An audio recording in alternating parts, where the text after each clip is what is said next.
me tell you the story of how I got locked behind bars in a wild religious festival. People think I'm the official photographer. They keep asking where I'm going to put the photos and what Facebook page, so... And it all started as I was following in the footsteps of Don Quixote. So when I told friends where we were going, they were like, wait, where? And one friend did know about our destination, and she was like, why are you going there? Which seems strange to me because where we're going is world famous. But we're not there yet. We've stopped off en route to grab supplies, and I wanted to check out the windmills that Don Quixote fought, thinking they were giants.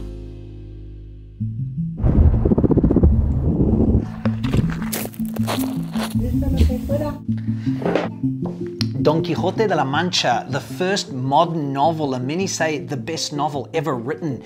It's been translated into more languages and more times than any other book apart from the Bible. Look, even Lucia has a copy, my daughter, and she doesn't even read yet. And much of the story is set here, where we've come in this slightly forgotten corner of Spain, Campo de Montiel, deep in Castilla-La Mancha, or La Mancha as it was traditionally called, a land known for its small agricultural villages, its searing hot summer, its really cold winters, and its almost mind-blowing quantity of often scarily cheap wine. Cervantes picked Campo de Montiel for the setting of much of his book because, well, this place is kind of insignificant. He thought it would be funny to have his knight wandering around looking for adventure in a place where not much kind of happens. But I have a feeling that Cervantes might have been wrong, and that this actually might be a magical little corner, an oft-ignored magical little corner of Spain. So we've rented this place for the next few days, and we're gonna find out. Oh, and by the way, this thing, no big deal, don't worry. Just had to get something burnt off. Pale kiwi skin. I'd always thought of La Mancha as dry and barren, but in preparing for this journey, I'd read about the famous Ruidera lakes, and it just happens that one of the lakes, the Laguna Blanca, was a short walk from our lodgings. Ooh. Cold? Well, you know, it's not the Atlantic, but it's not the Med either. So right in the middle of this dry landscape, there are 30 kilometers of lakes, Las Lagunas de Ruidera, and they're incredible. There's sand beneath my feet right now. They're formed by a massive aquifer. But we don't have time to lounge around in magical lakes. There's a great mystery at the heart of Don Quixote, and after a rustic dinner and a big sleep, we set out to solve it.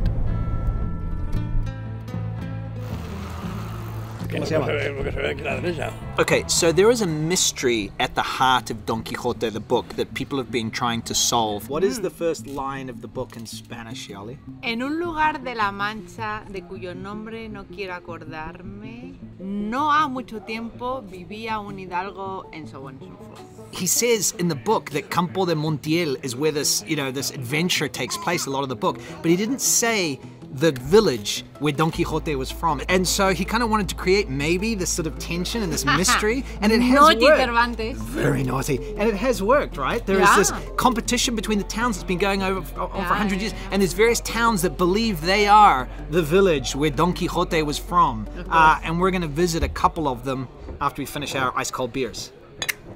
But first, Lucia needed a nap, so she stayed with Yoly while I headed out, looking for adventure with my trusty empty stroller. I've read that this village is, typically Manchego. It's kind of flat and silent with the whitewashed houses, and I can see a tower up here. So that's my mission, I need to find that. Found the tower. So the tower is closed, you gotta ask for the key. I wonder who has the key. Turns out that someone else was looking for the key, not to the village tower, but to the village church. And together we found the local keymaster. So I tagged along for the visit to the church, and as expected, the keymaster also had the key to the tower. Ah, I see.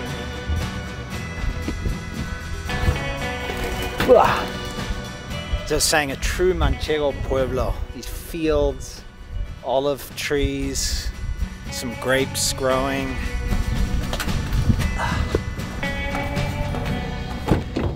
Onward, Sancho! Alcubillas. This is a contender for where Don Quixote lived. Había leído que quizás este es el pueblo donde vivía, digamos, Don Quixote. O... No. No. Bueno, gracias.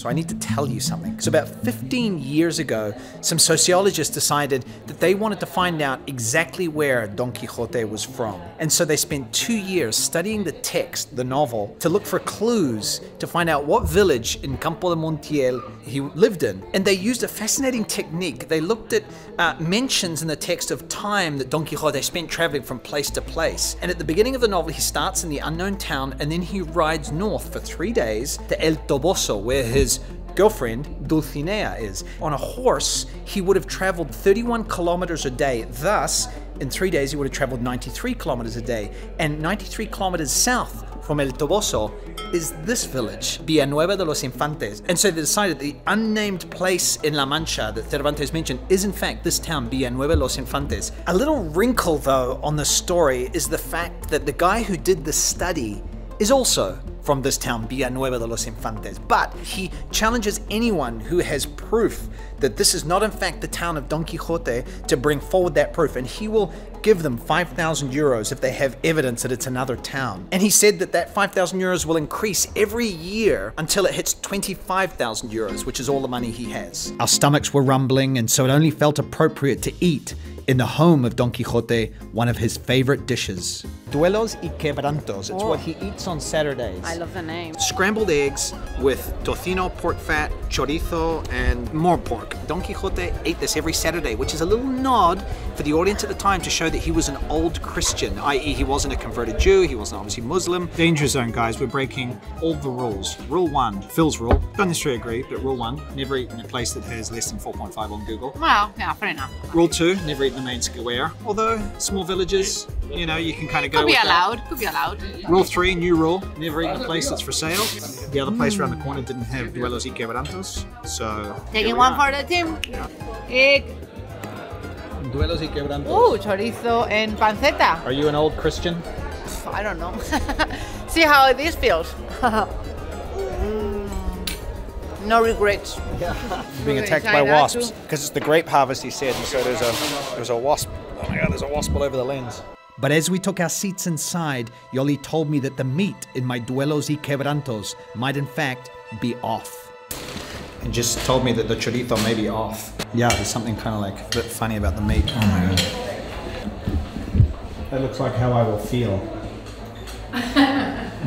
You've seen the art of the gravedigger leading children into a cemetery and someone strangling like children and someone hanging from a tree? Very odd art to have in your dining room, to be honest. Unless you're trying to kill people. The steak is off. Or something in the pan. Something in the pan is off. I mean, the plancha is off. The actual iron has gone off. Maybe, Yoly, the fact that the meat could be slightly off in this dish is actually authentic, because I feel like in Cervantes' time, when you ate pork and things like that, there was no refrigeration, so I'm starting to sweat. I'm seeing visions. Oh. Montesino. Oh, Montesino. How do I not do this? I sweat. Let's get the hell out of here. Having eaten historically accurate rotten meat in Don Quixote's possible home, we enjoyed a light dinner. And the next day we set out northwards to discover the lands that Don Quixote rode through on his trusty steed, Rocinante. So good morning. We've headed north to the countryside that Don Quixote explored or walked through in the novels. This is an area that Cervantes knew well because he worked as a tax collector going between Madrid and Andalusia. So he rode through this dry kind of countryside. And we're going to be visiting particularly one place that's famous from the Don Quixote novel, and that's why we need the hard hats. So we have a guide, but I don't quite know what to expect. We are at the Quebrada del Toro, just in case James hasn't said it enough. Well, an earthquake happened, and the earth split in two pretty much. So we are at the breaking point right there. So it's a bit gross, but there's all these pigeon feathers all over the walls because pigeons come down here to roost and escape from birds of prey. I would feel much cooler doing this with a fedora instead of a helmet, and a whip instead of a huge camera.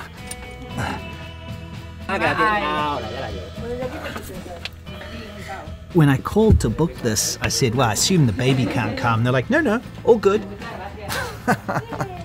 And just here we have fox bones. Yep, the bones of a dead fox that I guess fell down or something.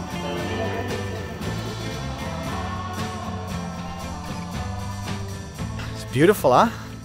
Incredible, just here in the middle of it, this massive lake. I want a house by the lake now. Who would have thought you could get a lake house in La Mancha? I know. Okay, we've driven 2 minutes up the road. The adventure continues. This is part 2. Yoly and Lucia have stayed back at the car. I think wisely they decided that was a little adventurous for a 1-year-old. So we're in the Cueva de Montesinos. Montesinos cave that's famous for featuring in a scene or a few scenes in Don Quixote. And so he gets Sancho Panza to tie him up, and he comes down here and he trips and falls, and all these bats fly out, and he spends what he thinks are 3 days down here, and he has all these visions of nobles and worlds and things like that. In the end, when he goes back up, Sancho Panza's like, you've only been down there for 30 minutes. We're going down deeper. The guide told us to put our flashlight on. Really hungry, guys. Still haven't had breakfast. I think I might have a few visions of my own. You can hear the bats. So the guide just threw a stone down to this crevice behind me that you can't see. It looks like it's empty, but there was a splash. There's water down there. There's a subterranean river.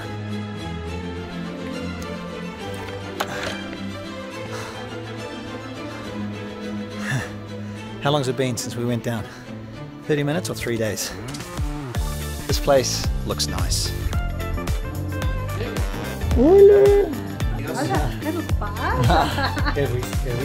Is that the dish? This is the Duelos and Quebrantos. We are back, and this time we're killing it. Fresh? Fresh. Yeah. Creamier eggs. Oh, that's good. There's nothing like the crackly skin of suckling pig, which I've got here. Oh man, so good. The journey had been long, the day was hot, and we needed another dip in a famous Ruidera lake. The water is so beautiful, see-through, gorgeous, you know, like look at this. Yeah. Caribbean. We can see our white legs. Our Caribbean feet. You can keep your Caribbean. We've got La Mancha. Was that elegant? That was beautiful. Put it in slow motion, Clement. Otherwise people are going to click away. So just before we head back to Madrid, we heard that one of the local villages, there is a religious procession. It's like a big annual festival. The Plaza de Toros is one of the only bull rings that is also doubles as the sanctuary for the Virgin. Let's try and get up into the... I'll get a shot through here and then we'll try and get up and get a seat. Maybe get a spot here in the shade. Since 6 a.m., young men had been carrying the Virgin on their shoulders the 14 kilometers through the countryside here to the bull ring / sanctuary. And everybody, all the villagers walk, you know, behind her, in front of her to fill up the bull ring to welcome her when she arrives, then dance with her and the whole shebang. The bells are ringing, which means the Virgin is coming.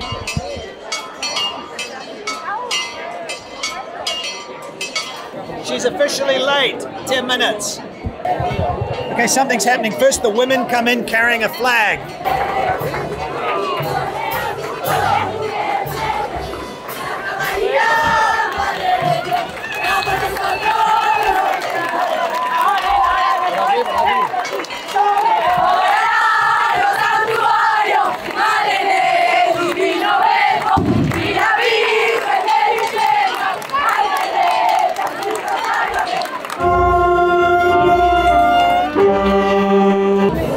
Main event.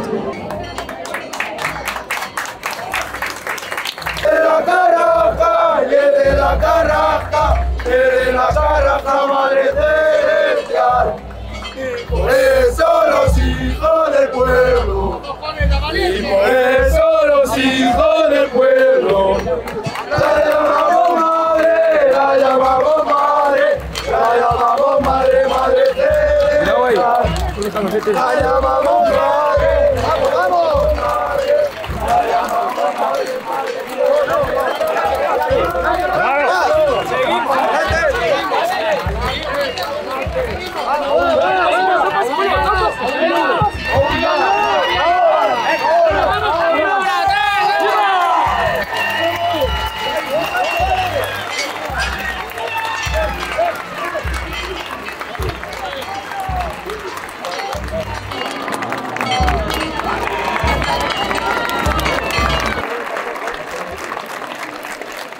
Now the Virgin is going to get put into the sanctuary and then she'll stay there until May. And now the locals just party all weekend.